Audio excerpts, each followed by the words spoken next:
పుట్టపర్తి నియోజకవర్గ ప్రజలకి, పుట్టపర్తి నియోజకవర్గ వ్యాప్తంగా ఉన్నటువంటి ప్రభుత్వ అధికారులకి, పాలకులకి అందరికీ తలమర్ల మారుతిరెడ్డి తరఫున, ఎస్పెషల్లీ పుట్టపర్తి నియోజకవర్గ ప్రజల తరఫున, రైతుల తరఫున నా నమస్కారాలు.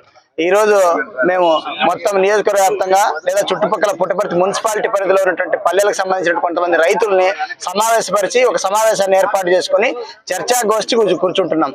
దీని ప్రధాన ఉద్దేశం ఏంటంటే ఈ రెవెన్యూ మాఫియాకు వ్యతిరేకంగా, రెవెన్యూ వాళ్ళు చేస్తున్నటువంటి మాఫియా అనేది ఎందుకు అనదలుచుకున్నా అంటే, ఇంత పెద్ద పదం ఎందుకు అనదలుచుకున్నానంటే, వాళ్ళు చేస్తున్నటువంటి ఆకృత్యాలు 1-2 కాదు. నేను ఈ ఏరియాకి, ఈ ప్రాంతానికి నివాస యోగ్యం కోసం వచ్చి కనీసం 6-7 సంవత్సరాలు అయింది. ఈ 6-7 సంవత్సరాల నుంచి నా మనసు చలించిపోయి ఈ రోజు ఈ ఉధృతంగా దీన్ని తీవ్ర రూపం దాల్చాలని ఒక ఉద్యమానికి శ్రీకారం చుట్టడం జరిగింది. ఎంత ఆకృత్యాలంటే ప్రతి ఎంఆర్ఓ వచ్చినప్పుడల్లా తప్పుడు చేయడము, పేపర్లకు వేయడము, ప్రెస్ మీట్ పెట్టడము, జనాల్ని భయభ్రాంతులకు గురి చేయడము, ఇవి ఈ భూములన్నీ ప్రభుత్వాలు అని చెప్పేసి, ప్రభుత్వం అంటే వీళ్ళే అన్నట్టు, ప్రభుత్వం అంటే ఎంఆర్ఓ అన్నట్టు, ప్రభుత్వం అంటే ఆర్డీఓ అన్నట్టు, కలెక్టర్ అన్నట్టు, విఆర్ఓ అన్నట్టు వీళ్ళు చేస్తున్నట్టు ఆకృత్యాలకి ఈ పాలకులు వత్తాసు పలుకుతా ఉంటే, నిమ్మకు నీరెత్తినట్లు కూర్చుంటే మరి దీంట్లో భాగం వాళ్ళకు ఉందేమో నాకైతే తెలియదు. కానీ ఎవరు పట్టించుకోవడం లేదు. ప్రజల్ని పీక్కొని తింటున్నారు. వాళ్ళ రక్త మాంసాలు కండలు తీసుకొని ఫ్రై చేసుకొని బోటీ చేసుకొని తింటున్నారు. ఇంత ఆకృత్యాలు నాపే నాయకుడు ఒక్కడ కూడా లేకుంటే ఈ ప్రజలందరూ కలిసి ఎవరి దగ్గర ఘోష ఏర్పాటు చేసుకోవాలి, ఎవరి దగ్గర ఘోష వాళ్ళు చెప్పుకోవాలి. దీన్ని ఖండిస్తూ వీళ్ళు చేసే ఆకృత్యాలను అడ్డుకుంటామని హెచ్చరిస్తూ ఈ ఉద్యమాన్ని మరింత ముందుకు తీసుకెళ్తూ అవసరమైతే ముఖ్యమంత్రి దృష్టికి, ఇంకా చేతనైతే ప్రధానమంత్రి దృష్టికి ఈ అవినీతిని అంతం చేయడానికి పూనుకున్నామని చెప్పేసి, ముందు మాదిరి తీవ్రవాదాన్ని జోలికి పోకుండా కోర్టులు చట్టాలను ఉపయోగించుకొని ఇలా ఉద్యోగాలు వీకిపించి వీళ్ళని జైలుకి పంపించే కార్యక్రమాలు కూడా ఏర్పాటు చేస్తున్నాం. ఈ మధ్యనే కనీసం ప్రభుత్వ భూములు 300 ఎకరాలు అమ్ముకున్నారు ఈ రెవెన్యూ దందాగాళ్ళు. ఆ డేటా అంతా తీస్తున్నాం, ఇవన్నీ తోడుతున్నాం. లోకాయుక్త కమిషన్ అనే దానికి మేము రెఫర్ చేస్తున్నాం. వీళ్ళ ఉద్యోగాలు పోవాలి, వీళ్ళు అడుక్కు తినాలి, అప్పుడు తెలుస్తుంది మా కష్టం ఏందో. ఈ రోజు ప్రజలు ఎట్లా అడుక్కుంటున్నారో వీళ్ళ దగ్గర వీళ్ళు అడుక్కు తింటే అప్పుడు అర్థమవుతుంది.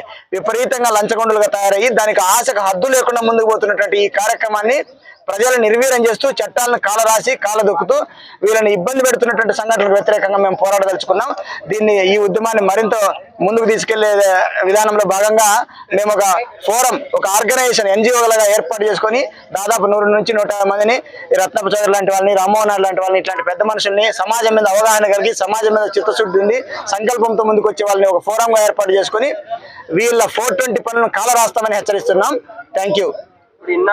ఇచ్చినప్పుడే మొదలవుతుంది పరిష్కారం. ఇప్పుడు మొదలు పెడితే మీకు ఏమైనా సమస్యనా?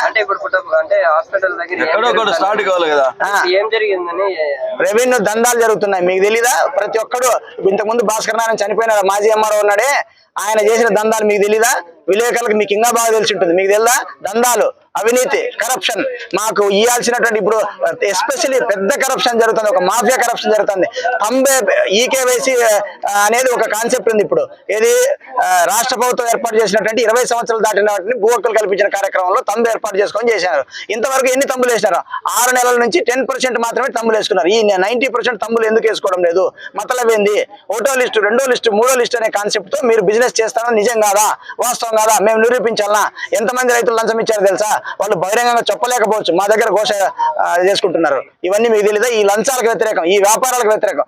మా భూములు మాకు ఇవ్వడానికి, మా భూముల మీద హక్కు ప్రభుత్వం ఏర్పాటు చేస్తే ప్రభుత్వ అధికారులు అయినటువంటి మీరు మీ పెత్తందారీతనం ఏంది?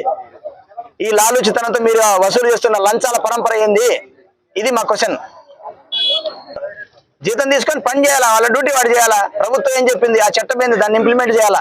చట్టాలను కాలరాస్తూ, చట్టాలను తెలియజేయకుండా, సమాజానికి తెలియజేయకుండా సొంత చట్టాలు ఏర్పాటు చేస్తారా? ఈ భూమి మాదంటారు, సిగ్గు లేదా? భూమి మీదే, భూమి ప్రజలదయా. అది డీసీ ల్యాండ్ కానీ ఒరిజినల్ కానీ ప్రజలకు ఇచ్చిన తర్వాత ప్రజలది. మీద ఎందుకు అవుతుంది భయ్? ఎందుకైతుందిరా? బాడకన్నా వెళ్ళారా? ప్రజల్ని ఏకతాటిపైకి తెస్తాం, చైతన్యవంతులు తెస్తాం, కేసులు వేస్తాం. ఈ కరప్షన్ చేసినటువంటి, ఫర్ ఎగ్జాంపుల్, ఈ 200-300 ఎకరాలు పైచిలుగా ఈ సంవత్సరం మొత్తం 1 బిల్ ఇచ్చినారు కదా, చట్టంలో లేదు. అంటే మా భూములు, ఈ ప్రభుత్వ భూములు అంటే యాక్చువల్గా ఎవరికి అసైన్మెంట్ చేయని భూములు ప్రభుత్వ భూములు అంటారు. వీళ్ళు అసైన్మెంట్ చేసిన కూడా ప్రభుత్వ భూములు అంటారు. ఈ వితండవాదం ఏంది? ఈ కుచక్షణ ఏంది? ఈ ఎవరికైతే అలాట్ చేయలేదు మిగులు భూమిని చూపిస్తూ ఉంటుంది రెవెన్యూ రికార్డ్స్ లో. దాన్ని ఎవరైనా డబ్బిస్తే లంచానికి అమ్ముకొని మా భూములు వీళ్ళు అమ్ముకుంటున్నారు. దాని మీద మొత్తం ఎంక్వైరీ చేపించి కమిటీ వేసి స్పెషల్ కమిటీ ఏర్పాటు చేసే విధంగా ప్రభుత్వం మీద ఒత్తిడి తెస్తాం. ప్రభుత్వం కూడా నిమ్మకు నీరెత్తినట్టు ఉండేటట్టయితే కోర్టులకు పోతాం. మా కోర్టులు ఉన్నాయి కదా ప్రభుత్వం లేకున్నా. వీళ్ళ ఉద్యోగాల్ని కాలరాసేదాకా నిలపము. దీనికి ఒక 150 మంది ఫోరం ఏర్పాటు చేసుకుంటున్నాం. మీ గుండెల్లో రైళ్లు పరిగెత్తాలి. రేపటి నుంచి మీరు చేసిన క్రైమ్ అంతా గుర్తు రావాలా.